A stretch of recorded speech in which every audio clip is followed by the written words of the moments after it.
Hello and welcome to the channel.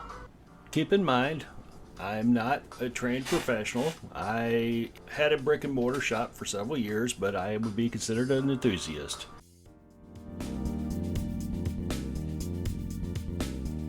We have a really nice Waltham 16 size 15 joule that was given to me by a friend to service. It was his great uncle's, and it was my pleasure and honor to be able to service it for him. You can see this watch was made in about 1900. It's one of 4,000 net run. It's in a really nice 14 karat gold case. You can see how pretty the damascening is, or the engine turning is on the back. And it's got engine turning on the front cover also.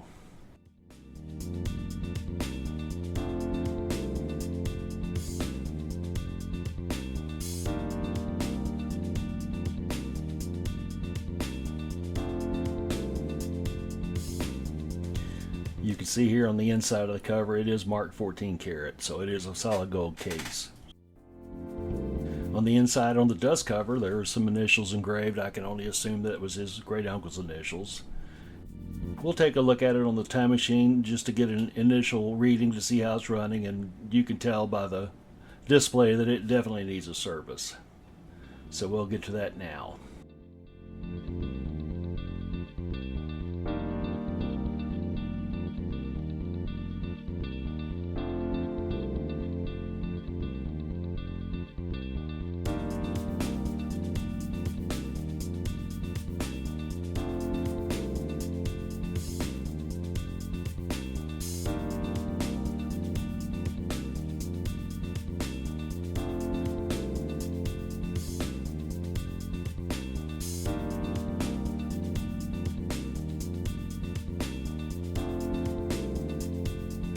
Since this is in a hunting case, it does have the cover over the front of it.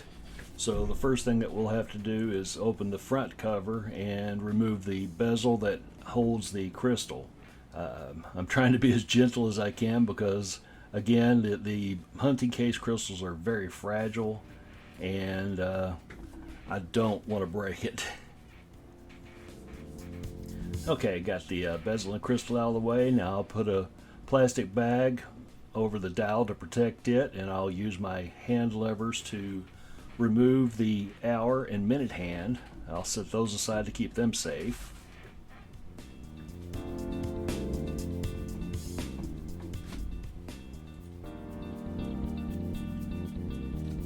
Now I'll go ahead and remove the second hand, same process.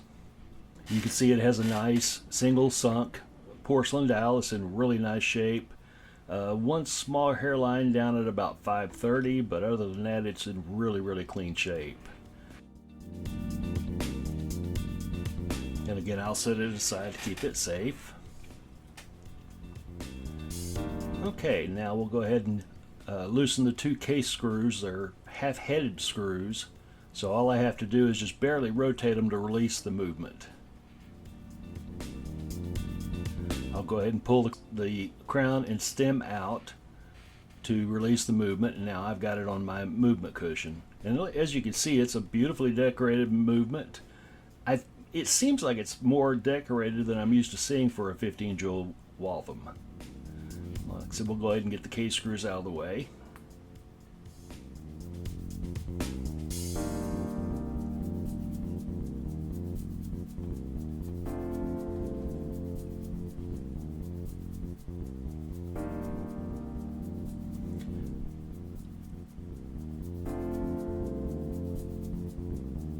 And as you see there, I'm using brass tweezers so that I don't scratch the nickel plates.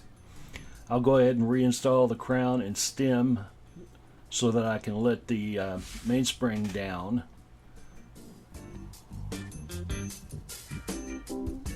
Because the mainspring houses all the power that runs the watch, and you have to let that power down gradually or else you can damage some of the wheels inside.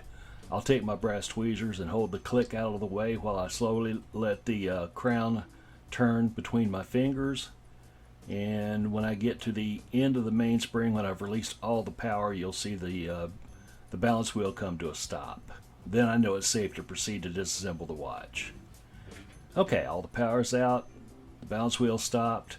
Now I can go ahead and remove the balance cock and balance wheel assembly and set those aside, keep those safe, because that is probably the most delicate part of the watch. If you damage either part, you're not going to have a good day.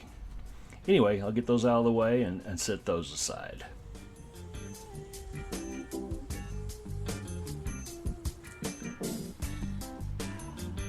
Alright, now I'll go ahead and loosen the screw that holds the crown wheel and the crown wheel hub and get those out of the way.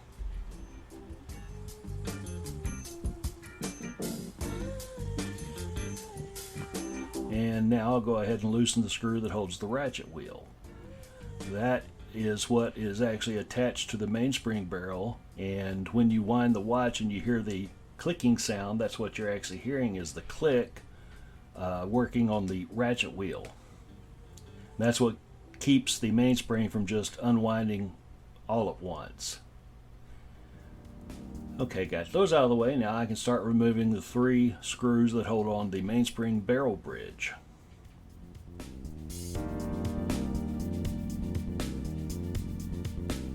As you see, I'm wearing finger cuts to keep fingerprints off of the movement. Even though it's nickel plated, fingerprints on the movement can actually etch the nickel plating and show up later on. Okay, got the barrel bridge out of the way. Now I can remove the mainspring barrel assembly. And now I can go ahead and start removing the train wheel bridge.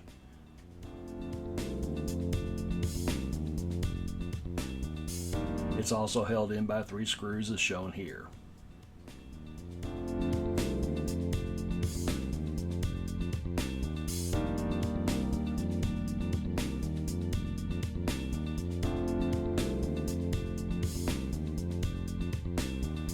Okay, I use a piece of pegwood to hold down the bridge while I get the final screw out, and then I'll flip it over and do a quick inspection on the jewels, make sure that none of those are cracked or there's any damage or wear that needs to be addressed.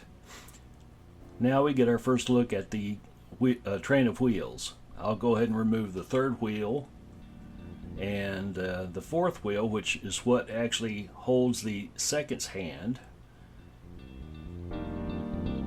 Go ahead and take out the escape wheel. And now I'll go ahead and work on disassembling the keyless works. I'll remove the 1 screw that holds the cover plate on. I'll start to loosen it, and I'll go ahead and remove the spring because it has a tendency to ping off into the ether. I'll set that aside. Now I can finish removing the cover plate.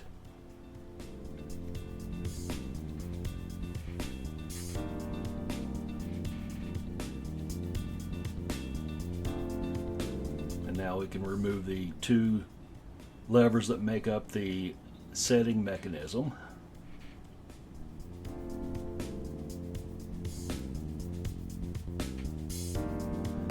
And at this point, to remove the winding pinion and the sliding clutch, I've got to turn the movement over and remove the dial.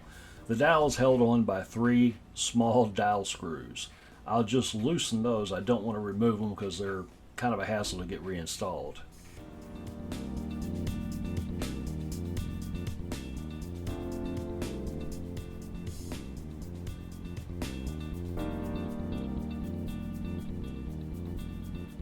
Okay, I'll put the movement back on the movement holder and very gently pry up under the edge of the porcelain dowel to remove it from the movement. And I will definitely set it aside where it'll be safe.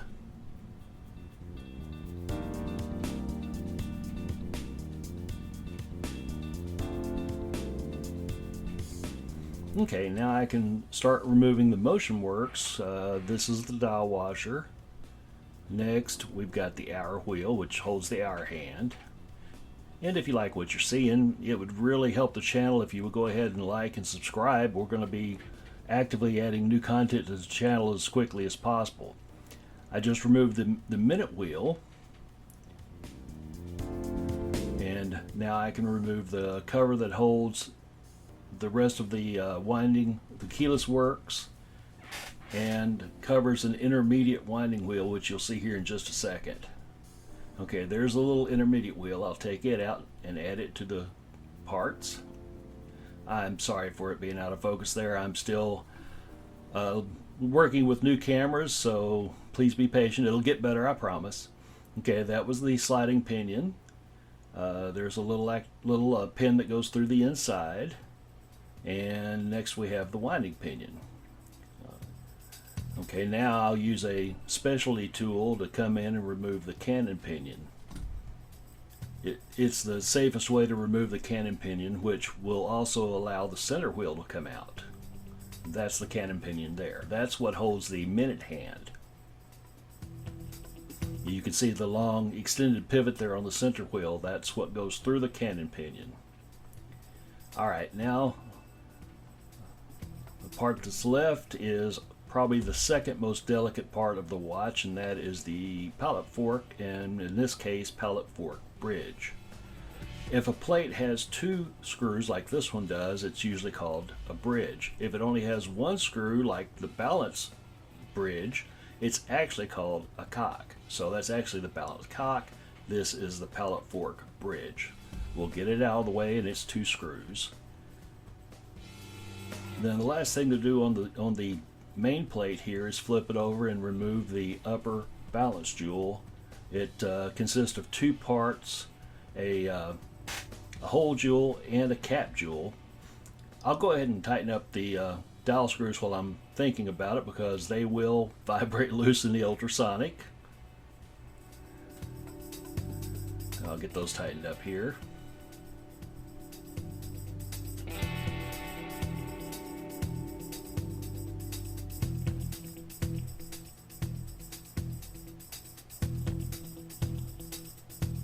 Okay, and as I mentioned before, we'll go ahead and remove the two tiny screws that hold the upper balance jewel in. What you see there is the cap jewel. It's just a solid synthetic sapphire, synthetic ruby jewel.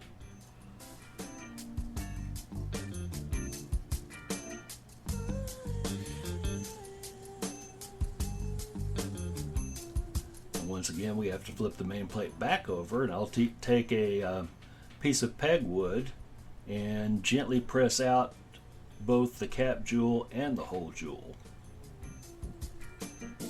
Again, my apologies for the focus.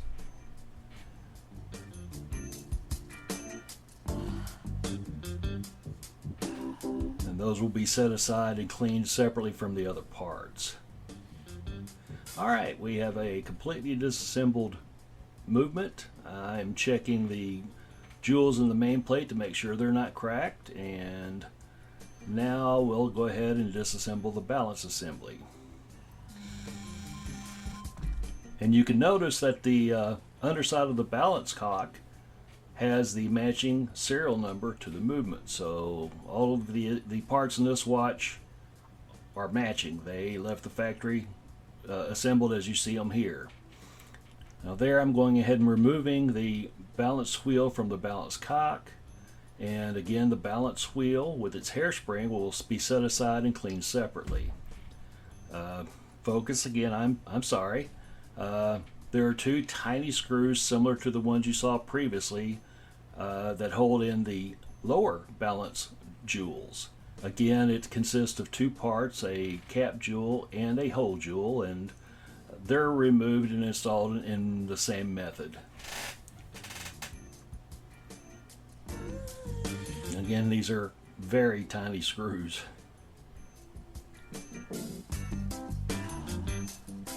Okay, got those out. Now again, I'll flip over the balance cock as I did with the main plate and push out the two jewels with a piece of peg wood.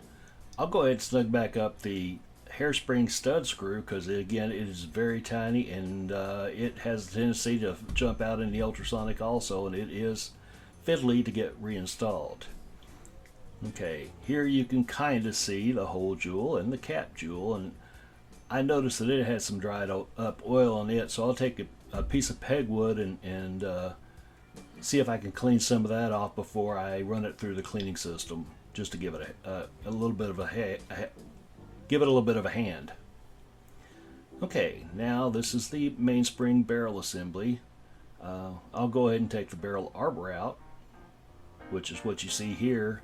I noticed that the top of the mainspring barrel has a really attractive snailing pattern that is really attractive. Okay, now I pull off the barrel cap, and you can see the barrel hook there in the middle. That's what the tweezers are pointing at. I'll set that aside, and now I'll tease out the original mainspring. I'm pretty sure this is the original mainspring, and keep in mind this watch was manufactured in about 1900. They use the blued mainsprings like you see here, and you know, after a while they tend to what we call take a set. In other words, they lose some of their springiness, i.e. they lose some of their power. So, you know, if I have a good replacement on hand, I'll go ahead and install a new one. If not, then I'll clean this mainspring and lubricate it and reuse it. This one, once I got it out, you could tell, yeah, it's kind of set, but it's not that bad. All right, got all the parts into the basket, ready to start the cleaning process. You can see everything is separated to keep it safe and keep it from damage as it goes through the system. The first stop will be into the ultrasonic.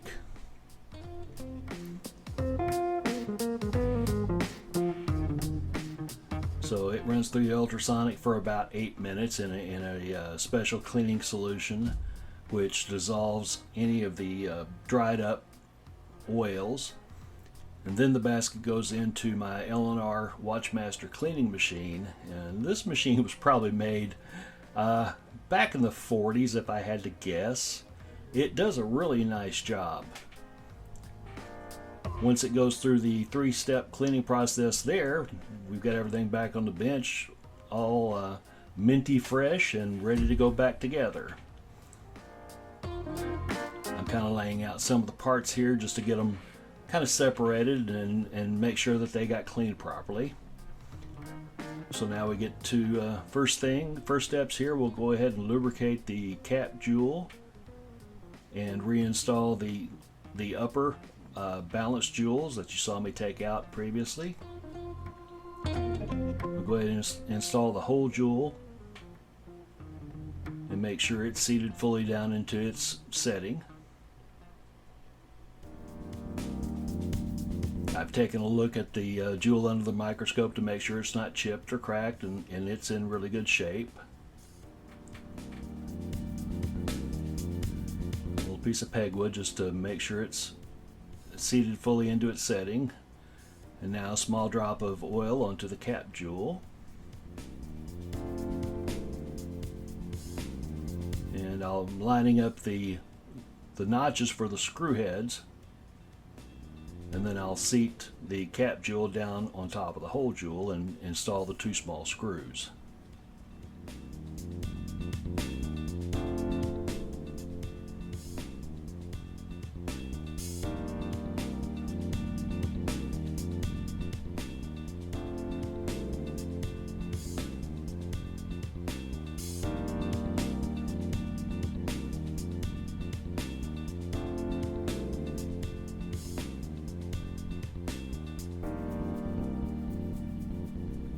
Okay, get those cinched up. Now we can turn our attention to the keyless works. As you can see, I've already lubricated and installed the sliding pinion and the winding pinion along with the winding arbor. I've got the setting lever in, and now I'm reinstalling that spring. I'll check the function, make sure that it functions properly.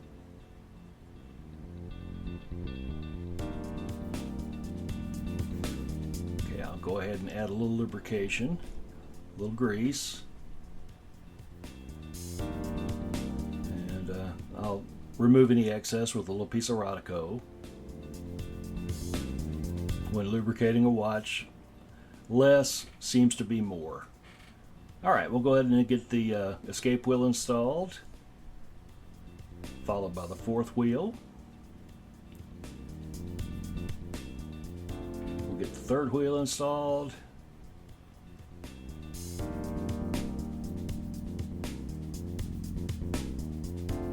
And finally, the center wheel. This one seems to have a gold center wheel. I'm sure it's just gold plated, but it really stands out.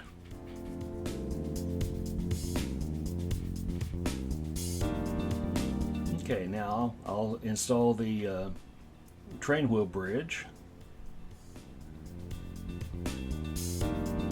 Very gently set it down over the pivots.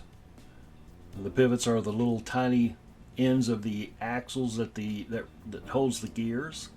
They are extremely tiny and extremely fragile, so I'm very careful when I put the bridge over it. I'll go ahead and secure one screw, and then I'll manipulate the wheels until all of the pivots are lined up properly in the jewel holes, and then I'll give it a little spin to make sure that everything functions correctly.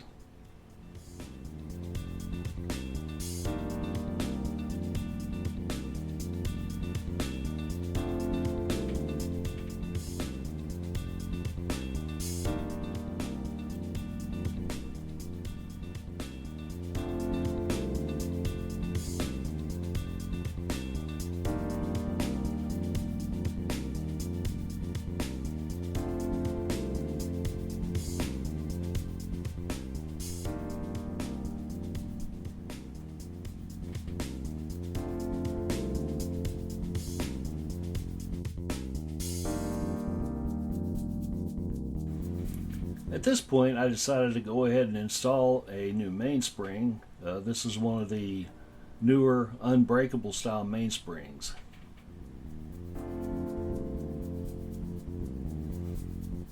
And this was about the second or third attempt I tried to get the mainspring installed. You can see in the mainspring barrel it looks like it's dirty. Actually, that's lubrication from the first time that I had it installed, and realized that it wasn't hooked onto the side of the barrel like it needed to be, so I took it back out and tried again. I'll put a little additional lubrication on the bottom of the barrel just to help the mainspring unwind, with less friction. Okay, take 3. Yay, got the mainspring into the barrel, it's hooked on correctly. Now I can get the mainspring barrel reassembled and back into the watch. A little bit of HP 1300 in the hole and a little bit of HP 1300 on the mainspring barrel arbor, and it slides in nicely. Okay, there's the finished balanced mainspring barrel assembly. We'll go ahead and get it installed into the main plate. A little bit more 1300 and it slides right in. Okay, and we'll go ahead and get the mainspring barrel bridge reinstalled and get the 3 screws that hold it secured.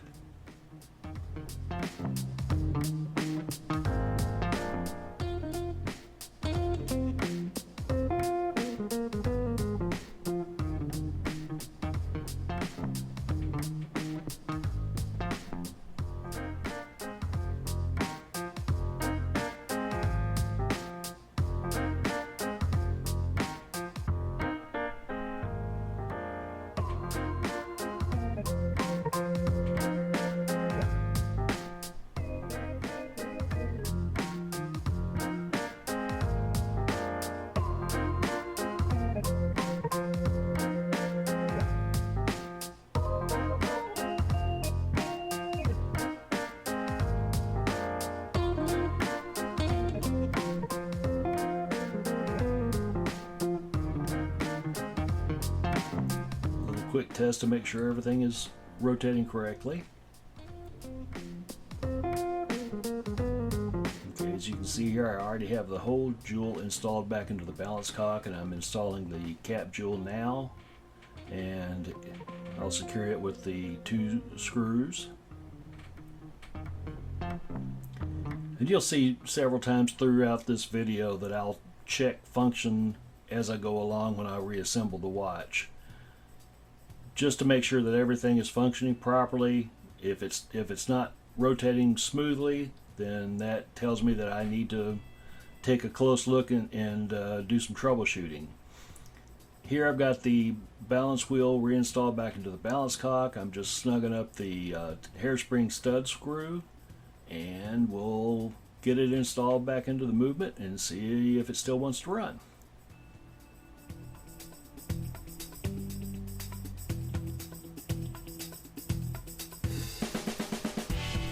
A little lubrication on the top of the barrel arbor, right there in the barrel bridge, and a little bit on the crown wheel.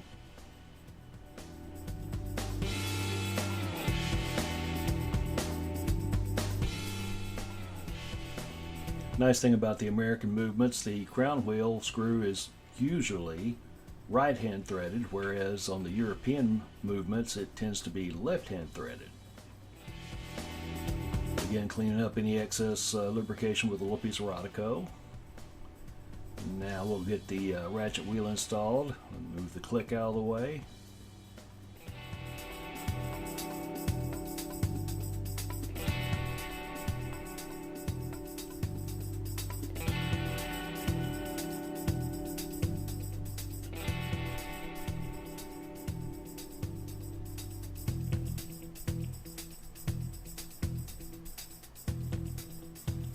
Okay, now we'll get the pallet fork installed. I've already lubricated the exit pallet off camera, and I'll go ahead and install the pallet fork bridge here. This jewel is not normally lubricated.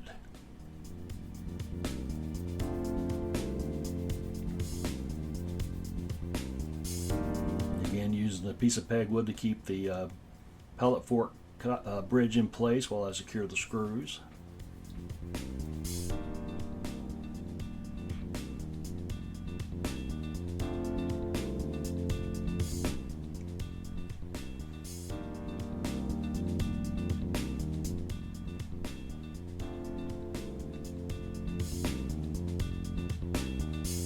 Okay, now I'll reinstall the stem and crown and wind the watch up just a little bit so I can check the function of the pallet fork.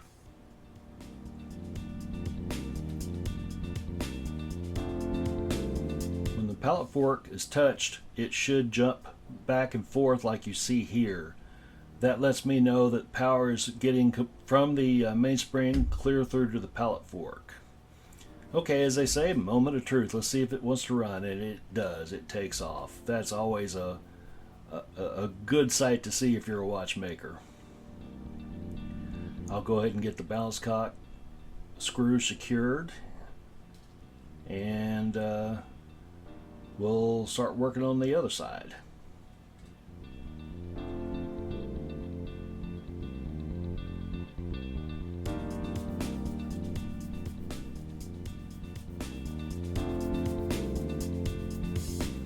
Put a little bit of lubrication on the center wheel. And I'll go ahead and lubricate the train wheel pivots while I'm here. Usually that's HP 8000, which is comparable to like 9010. It's a little bit heavier than what you would use on a wristwatch.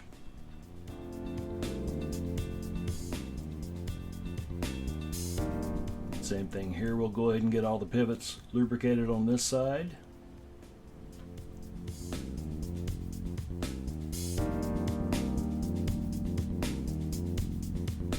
And we're going to go ahead and lubricate the jewels too.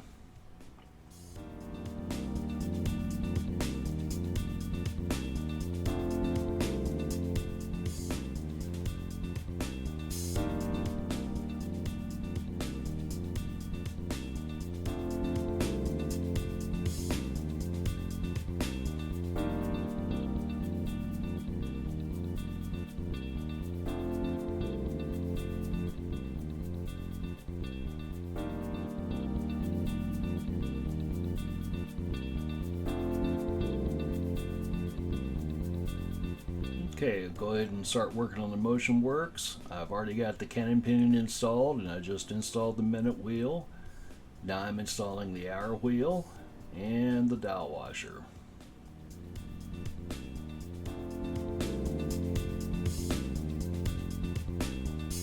Okay, I'll loosen up the dowel screws and we'll get the dial reinstalled.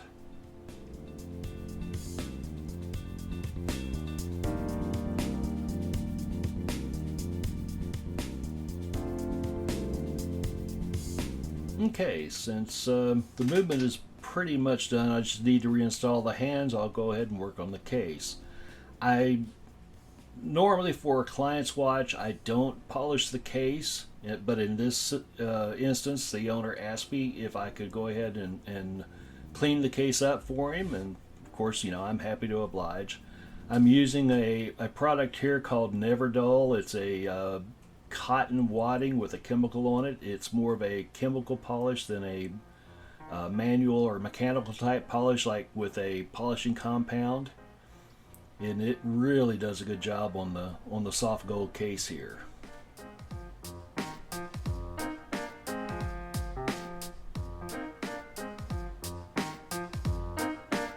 And it does seem to leave a film on the metal that at least slows down any future oxidation.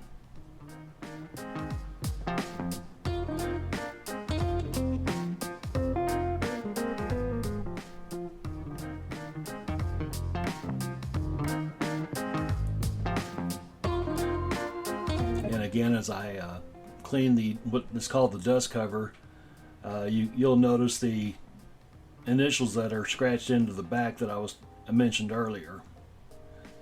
I did verify with the owner that these are his uncle's initials. Okay, got the watch all back together, got the case cleaned up, got the hands installed. Let's take a look and see how it's running. Man, I really like this case.